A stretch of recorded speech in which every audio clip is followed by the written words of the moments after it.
So do you have a plan? Do you have a plan, a detailed plan on how you intend to handle security? Absolutely. The first 100 days in office, what would be your first? I don't know what is the first thing you would do concerning security if you were to sit on that seat? I don't know why people use 100 days as a yardstick. As a benchmark? As a benchmark for judging government. How about first day? That's what I mean, the first day in office. So I won't judge effectiveness with 100 days. That's why Nigeria needs people who are prepared before they get to office, such that the moment you are sitting and you are sworn in and you're sitting on that seat, things start to happen immediately. Policies start to interact, engagement starts immediately. You imagine that this government that we have now, when they came to office, it took them almost 6 or 7 months, almost a year before they put the cabinet. In other countries, the moment the president wins, his cabinet is ready, they start working. So are you saying that you have a cabinet in place, more or less? There's a shadow cabinet. There's a shadow cabinet. Absolutely. You have a shadow cabinet in place. Yes. That's ready to get to work from day one. We've recruited a number of brains, both at home and abroad, who can fit into all those areas. The president of a country is not a superman as much as is the chief human resources officer of the country as well, who can hire the best hands who have studied them. So you know who to put where. You don't start scrambling around looking for who to work with after you've been sworn in and trying to figure out which portfolio to give to them, because you don't even have an idea who you are working with.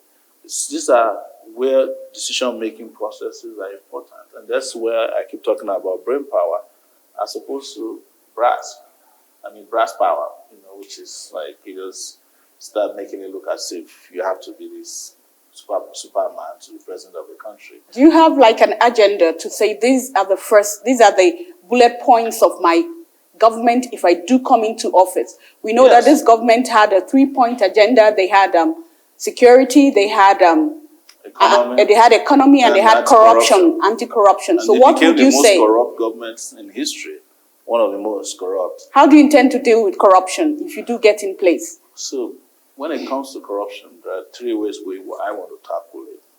One of it is to ensure that public sector corruption is taken care of in such a way that you don't even make it possible for people to touch money. So you're going to work with the same civil service that has been more or less mentioned to be the enabler of some of these... There's a lot of things you can bypass, that you can bypass them with, and technology will be very, very useful in that direction. So you intend to apply technology to... Absolutely. It will be the base of the civil service. In what way? In what practical form?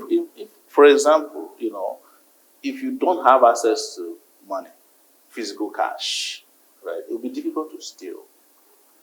And this is where technology comes in. In the US, public officials are not... So many of them don't know what a physical cash looks like, because transactions are handled seamlessly over internet and intranet and several other technological inventions that have been put in place. So you're saying you're going to go to a cashless society? We already have a cashless society. It's not like going there. We already have a cashless society. You can go out of here without a dime in your pocket and buy everything you need. Why is the federal government not doing that? Why is it that when you set up TSA, the general account, bank account for the country, you bypass the NNPC, you start giving waivers and exemptions to the biggest source of cash? Why is it that you still go to ministry in Nigeria today and people are still using, they're still handwriting. Files are being moved around. I've been through the court system a lot in Nigeria. As you know, you see piles and piles of physical, sometimes in the courts, they can't even find your file. In the US, where I lived for 20 years, every lawyer without leaving their house can file their defenses. The plaintiff and the defendants can file whatever they need to file, the respondents. The judges hand out judgments online and just email it to you. But in Nigeria, you must still carry your family to the court, carry your friends to the court. The judges are still laboring with pen, trying to write judgments right there. So something that should take 5 minutes takes 5 hours. Waste of time, manpower, physical energy. with things that can be done with simple technology. You don't have to leave your house in the US. It's something they call PISA for high courts. I used to have access to it. Every case you want, the moment you put in the name of the case, every document involved in the case pops up. I believe that is currently obtainable in Lagos State, some form of it. Yes, I don't think it's widespread in Lagos. Here, we're talking about the President of the Federal Republic of Nigeria. So this will be widely deployed. And when you deploy that, if you have to pay for filing in this Abuja, Federal High Court, Court of Appeal, you have to carry your cash to go to their cashier's unit. In the US, it's done online transactions.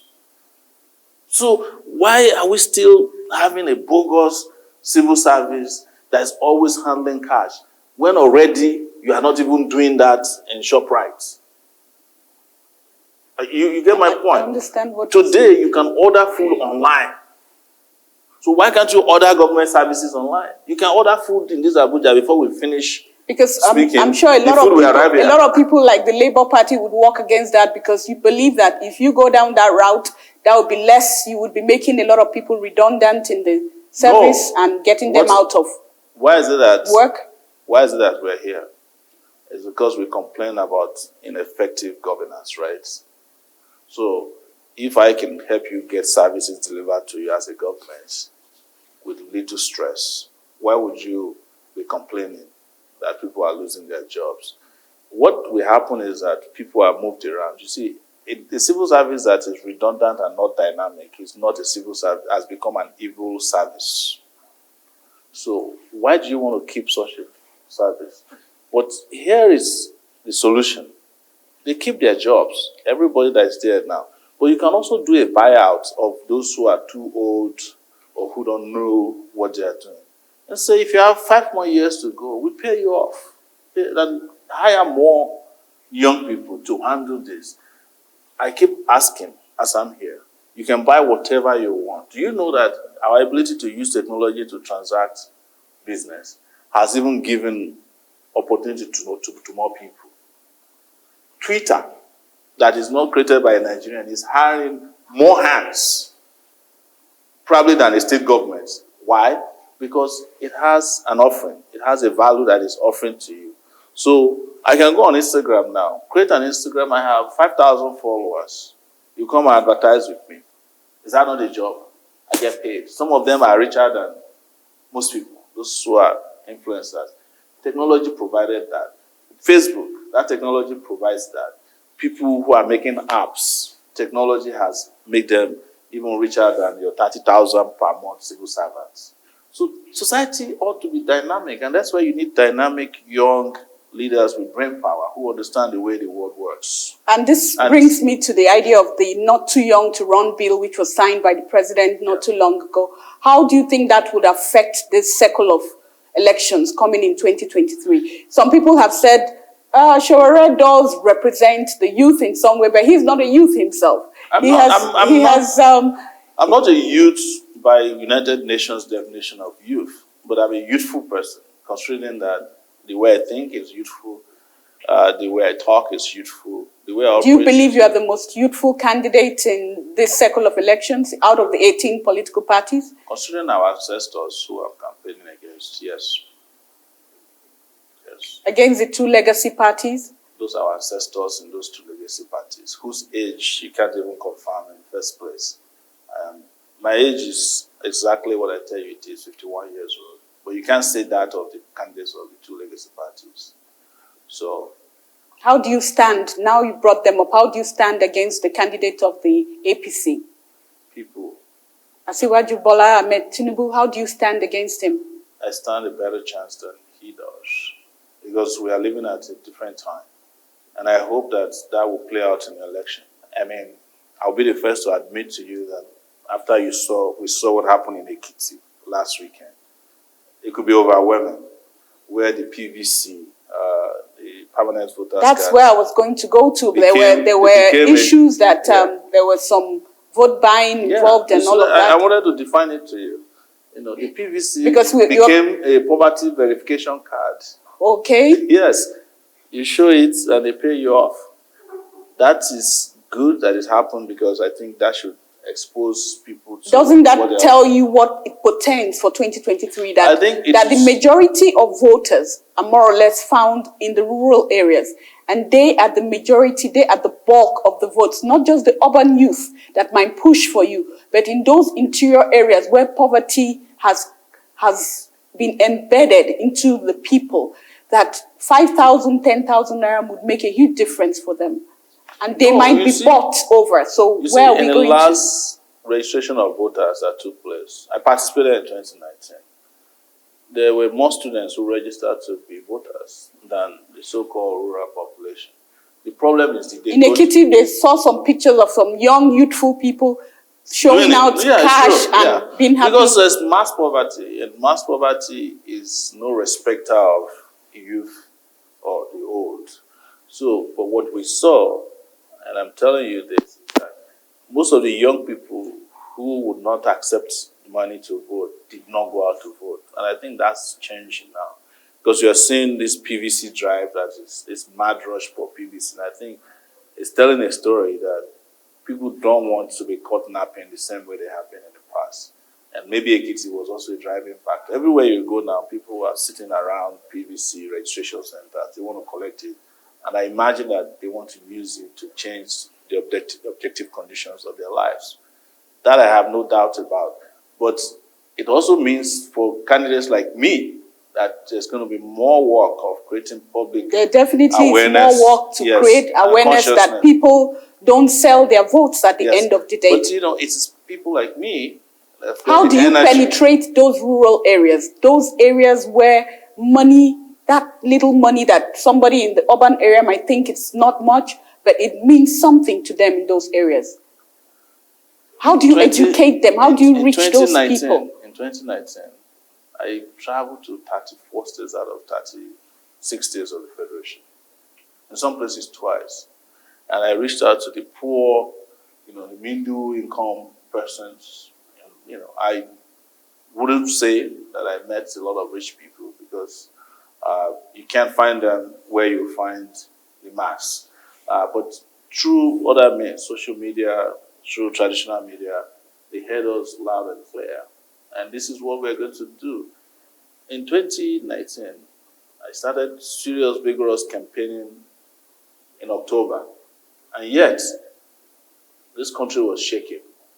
It got to a point that I was saying so much to offend the traditional politicians that they prevented me from participating in debates. I even went and sued them to make sure that I'm allowed to debate, but the judge did not deliver the judgment before he went on vacation. So we have 8 months now, straight 8 months to take on these monsters and create awareness and mobilize people, conscientize and educate them to do what is right, not by me, but by their own consciences, you know, and their own people. Because at the end, who do you think is going to suffer the most? It's the same people who are selling their votes for 5,000. Because 5,000 can't last you for 2 weeks. And you've got 4 years. And the moment they bribe you and pay you off... Who do you blame for the vote buying, really, in Ekiti that was alleged? Who do you blame? Who do you hold responsible? It was the ruling party, mostly. They paid the most. But I heard all the major political parties did buy votes. But the party in power... Your party didn't participate in that election?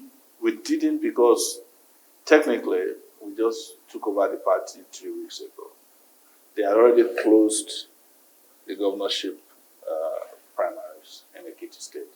Although somebody represented our party, but it wasn't us. It was on the other side. It was the side that tried to hijack the party. So we can't go and support a candidate we don't know. So I didn't go to Ekiti. I'm just revealing that to you, so you know. Okay, so practically now, how do we stop the vote buying? How do you intend to stop vote buying or minimize it to such an extent that it doesn't floor the 2023 elections? You are seeing it already happening with all these young people who are rolling out of their hiding and registering to vote. And you think the young people are going to be on your side as opposed to the social media uproar on the Peter Obi candidature? I would say to you categorically that assumptions are not facts. We're 8 months into the election. There's nothing to worry about. There's nothing to assume yet. Reason being that everybody has got their 15 minutes of fame in life, time in the sunshine. It doesn't, nobody has gone to do a poll scientifically that says that everybody is on the side of one candidate. No. Even in Ekiti, the Labour Party marched with APC. You heard that, right? So how can you now say that everybody is following the Labour Party in Ekiti? Right? That's just one state. There will be a show. So don't make those assumptions. I like the engagements we see on social media. I'm happy about it because it shows that more young people are coming into the fray, space, into the political space. So when everybody is brought in, then we'll now start selling ideas to them, and then they decide who they want to be with. And then there's time for that, So these early assumptions is not of any political value. How do you intend to manage the fault lines in the country currently? We know the agitation for secession in the southeast as well as agitation for secession in the southwest. We've seen pictures of you going in and supporting the IPOB struggle and that of Mazi Nnamdi Kanu. And some people might say, well, he's just one of them that want to tear the country apart. So why would he want to stand in an election to be a president of a country he doesn't believe in? No, I believe in Nigeria. I don't believe in the structures that is in place in Nigeria, especially that of leadership and governance. I met Nnamdi Kanu before in 2019. That was after the election in 2019. I had discussions with him. And I understand that what he was asking for was even simpler than what people think. He's, like myself, fighting for social justice for his own people. It just seems to be that I'm on a national level. He's more interested in the Biafran part of Nigeria. And it's where they're calling to be carved out, to be to have a country of their own out of Nigeria, and you are seen to be supporting. Nobody wants to be part of an unjust country. No, you can't. So how can you bring them back to the table? Justice, That's why that's why I'm telling you. I'm the closest to all the agitators. I'm close to the Yoruba agitators. I'm close to Nnamdi Kanu and the Biafran agitators. I know what they want. I don't have to say it openly here so that they won't go and steal the idea and be using it. I know what they want. They've told me in confidence what they want. They don't want Nigeria to break up, but they also don't want to be part of an unjust country that flogs them, that mistreats them. You see, let me tell you, in the US, every time there's an election and the election is over, there are some white people who will enter a bush in Idaho and say they don't want to be part of the US. There are some of them in Texas. They're not just saying it, they are armed, right? But because there's a clause in their constitution that allows for self-determination, with not self-determination per se, but that allows for freedom of speech, and the amendment they had to their constitution that allows people to carry gun. They don't argue with them, except if they commit a crime.